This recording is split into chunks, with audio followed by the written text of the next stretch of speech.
어, 민주당과 더불어시민당이 180석.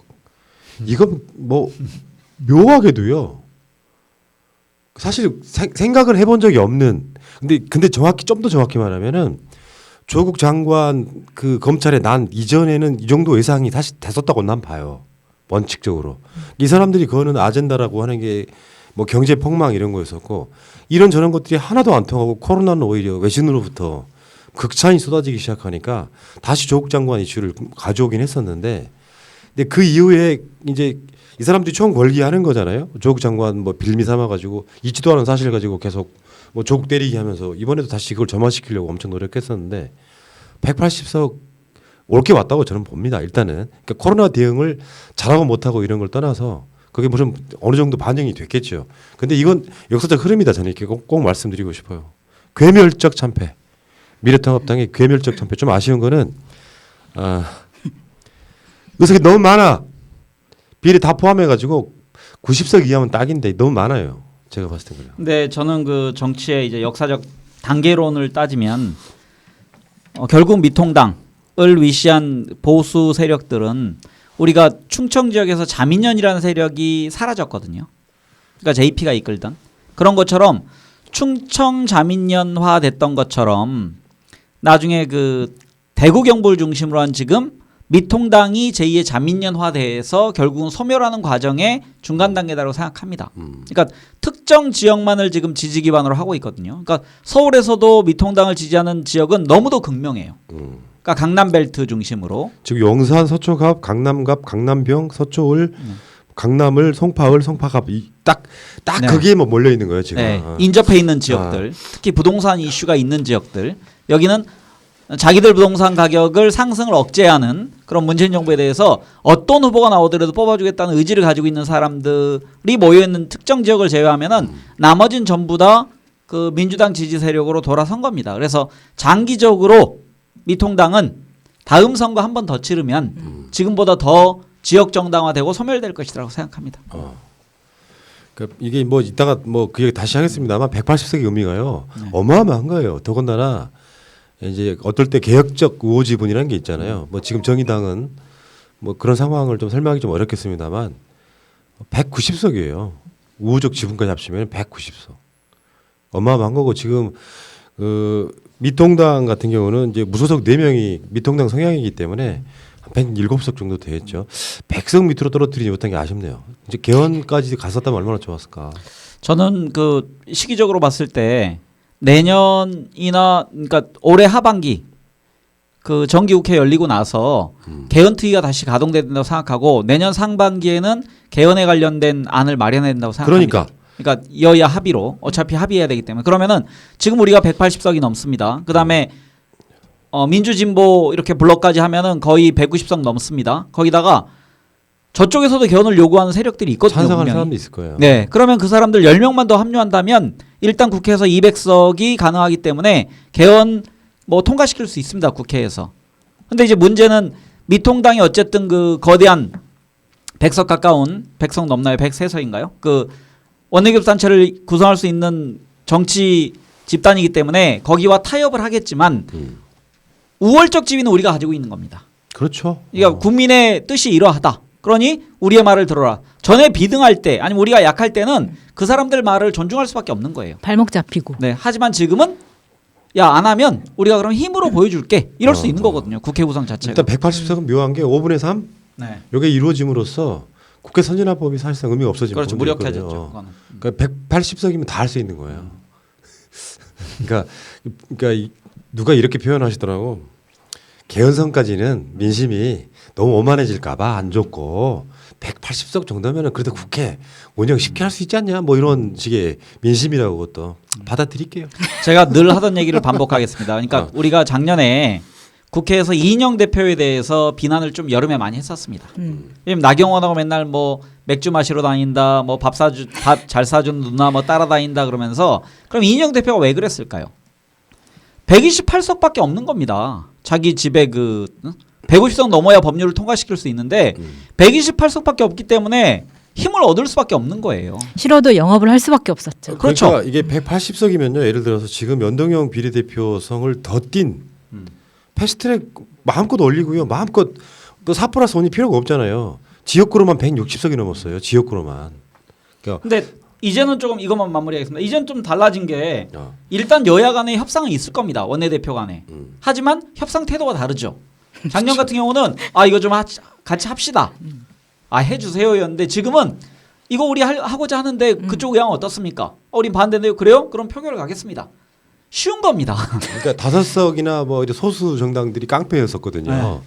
요거 아니면 니들 안 되잖아 이렇게 했었는데 지금은 민주당이 마음만 먹으면 뭐든 할 수 있고 태도가 나경원 같은 태도 있잖아요. 막 협상도 안 하고 막 그런 상황이 되면 그래? 그러면 뭐 패스트트랙 이렇게 갈 수가 있는 상황이라서 이제는 사실상 전권이 쥐어졌기 때문에 뭘 의석수 핑계 가지고 뭐 야당이 발목 잡아서 못했다 이런 핑계가 안 되는 거죠 이제는. 그래서 저는 걱정을 먼저 하는 거예요.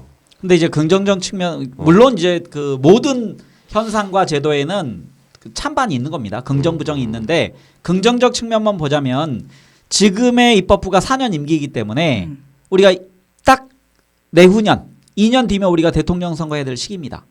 그때까지 우리가 건재해서 입법부 내에서 문재인 정부 성공을 충분히 호위할 수 있어요. 그리고 차기 정권 수립에도 지금의 국회의원들이 기여를 할 수 있는 겁니다. 여기 지금 이제 문 대통령 남은 임기 2년 네. 그리고 새로운 정부 남은 임기 2년 이렇게 그렇죠. 가는 상황이고 자 어쨌건 너무 걱정은 뭐 사소하는 건 좀 웃기고요.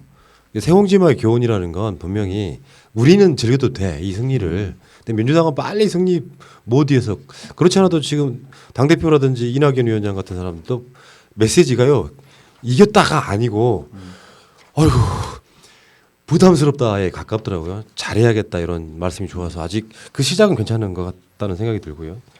자 어쨌건 민주당 163석 지역구로만 더불어시민당 17석 해서 이제 국회를 완전히 바꾸어 놓는 이런 상황이 된 것 같고요.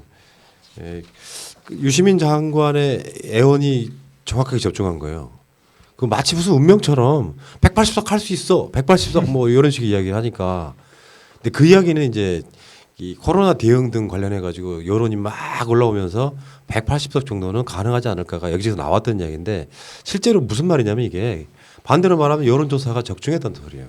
오히려 여론조사 흐름이 그렇죠. 그게 적중했다는 소리고 어쨌든 180석이라고 하는 꿈의 숫자가 지금까지 200석 먹은 정당은 없었죠. 어느 당을 떠나서. 217석이 3당 합당 과정에서 있었어요. 아 그랬어요? 그러니까 그랬구나. 1990년에 그 3당 합당으로 민자당이 탄생했을 때 217석이었는데 나중에 그게 이제 탈당이 몇 명 이루어집니다. 그래서 206석인가로 뭐 무너지지만 어쨌든 그때 막강한 힘을 가졌었죠. 근데 또 우리 유 이사장님께서는 본인이 그 얘기를 안 했으면 우리가 200석을 갈 수도 있었는데 하는. 저는 그렇게 보지 않습니다. 아니 근데 또 그걸 가지고 공격하는 사람들도 있어서 유시민 이사장님 사실 잘못하신 거 없다고 생각하거든요. 그리고 그만큼 기세를 올려놨기 때문에 우리가 또 투표를 더 많이 할 수 있었다고 생각하는데 되게 웃겼던 게 어제 신의 한수가 방송을 안 했어요. 왜? 개표 방송을 안 하더라고요. 저 같이 보고 싶었는데 맥주 마시면서. 신의 한숨 될까봐. 어떤 표정인지 한번 보고 싶었구나. 네. 아무데도 보수 채널은 거의 개표 방송을 하지 않았습니다. 희한하죠. 그게 그 180석이나 100 뭐 어떤 석을 떠나가지고 자신들이 이제 선거에 질 게 사실 뻔한 상황이었다고 저는 보거든요. 그 사람 데이터 받아 보잖아요. 근데 예를 들어 180석 한다 그러니까 저쪽이 막 투표장에 나왔다. 저는 그렇게 보지는 않거든요. 실제로 그러니까 선거라는 게요. 막 자기 지지층 자극하려고 아니라 자기 지지층들은 이미 투표장에 나올 사람들이고 나온 사람들이에요. 더 이상 자극이 안 된다고. 문제는 이미 투표를 포기한 사람들이 야 민주당이 180석 한대 그러면 내가 저걸 저지해야지 나가는 사람은 없다고 봐요. 기본적으로 없다고 본다고. 그러니까 저는 유시민 장관 관련된 얘기를 하면요. 첫 번째는 정확히 분석했다. 역시 그래서 정치 고수의 눈은 예리하구나. 근데 이거 뭐 180석 얘기했다고 해서 물론 민주당 입장에서 조금 그 곤혹스러운 측면도 있습니다. 예. 왜냐하면 우리가 너무 자만해 보이는 모습도 그렇죠. 있기도 하고 또 하나는 표의 응집력을 좀 떨어뜨릴 수도 있거든요. 우리 이겼네. 내가 선거 안 나가도 되겠네. 뭐 그런. 근데 하지만 10년, 20년 전에 국민들과 지금은 다릅니다. 요즘 이제 그런 얘기 정도에 내가 나가서 찍어야 180석이 된다, 200석이 된다라고 생각을 하지. 이제는 뭐 내가 안 나가도 되겠네라는 생각을 하는 사람은 거의 없다고 생각하고요.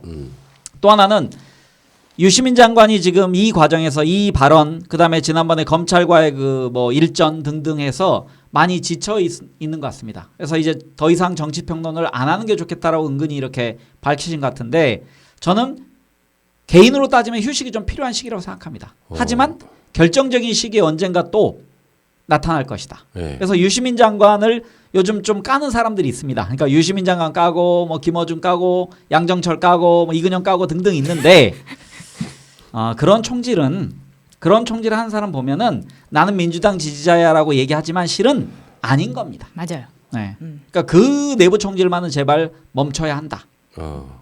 그러니까요. 알겠습니다. 어쨌건 그 예언 적중 뭐 이런 표현이 이제 가십으로 지금 막 돌고 있더라고요. 근데 그거 뭐 정확한 데이터에 근거를 해서도 있지만 이건 제가 아까도 말씀드린 것처럼 시대적 흐름이라고, 역사적 흐름이에요. 그 역사적 흐름에 미래통합당이 휩쓸려 가버린 거예요. 사실 103석도 너무 많아. 즉 개인적으로 그렇거든요. 90석 이하였으면 참 좋겠다. 맞아요. 이런 생각이 들었고 어제 출구조사가 나는 상당히 실망스러웠어요. 그래서 내가 어제 생방송 중에 그런 이야기 했잖아요. 실제 투표 결과는 10석 정도 더 나올 거다. 이게 대략 그런 식으로 갔다고 일단 보는 거고요.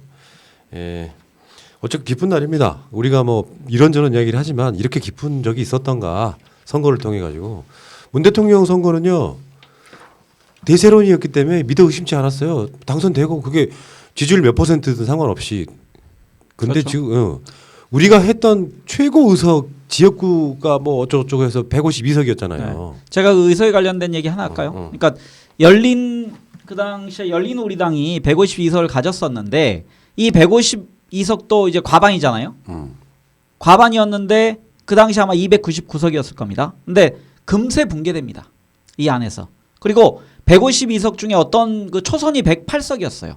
그래서 그 당시 유행했던 말이 탄돌이. 108번뇌였습니다. 탄돌이 아니었어. 탄돌이란 표현 많이 썼지. 탄돌이란 말도 쓰고 108번뇌. 그 얘기가 뭐냐면은 108명의 초선 의원들이 중구난방으로 놀았습니다. 그 당시에. 그러니까 중앙당에서 그걸 통제도 제대로 하지 못하고. 그리고 그 당시에 열린우리당을 책임졌던 그 의장, 최고의 의장이라는 분들이 있었는데 뭐 정동영 대표를 비롯해서 여러 명 있었는데 임기가 평균 잡으면 4개월 정도 돼요. 그 정도로 많이 교체됐던 시기입니다. 그러니까 리더십 거기도 붕괴된 거네. 리더십도 붕괴됐고 그래서 국민들이 152석을 만들어주고 나서 금세 실망합니다. 그래서 그때 보궐선거에서 참패하고요. 그 다음에 아마 지방선거가 열렸는데 그때도 참패합니다. 그때 뭐 12대 빵 뭐 이런 이야기가 있었죠. 네, 모든 선거에서 참패합니다. 그래서 오히려 우리가 그 당시에 그 아까 말씀하신 별로 안 좋은 표현이지만 탄도리로 형성됐던 지금 17대 국회가 오히려 우리 민주 진영에게는 독이 됐던 그런 케이스예요. 그래서 저는 어제 이낙연 총리와 이해찬 대표가 말씀하신 게 뭐냐면 그 역사적 교훈이 있는 겁니다. 우리가 지금 거대한 항공모함 한 척을 지금 갑자기 인수받았는데 이 안에서 문제 생기는 거에 대한 두려움이 있는 겁니다. 단일 대우를 형성하지 못하고 이 안에 있는 사람들이 또 각자 딴 얘기를 한다. 맞아. 알겠어요. 참 이렇게 뭘 이렇게 그 자판기에다 딱 집어넣으면 사실 비교적 쓸데없는 디테일이 너무 많이 나와. 근데 옛날 얘기 재밌네요. 아니, 모르는 얘기니까. 모르는 얘기니까. 저도 역사책으로 배운 겁니다. 웃기지 마세요. 그때 지금 아마 정치에 엄청 관심이 많았을 것 같은데. 자, 그렇습니다. 그런 상황이고요.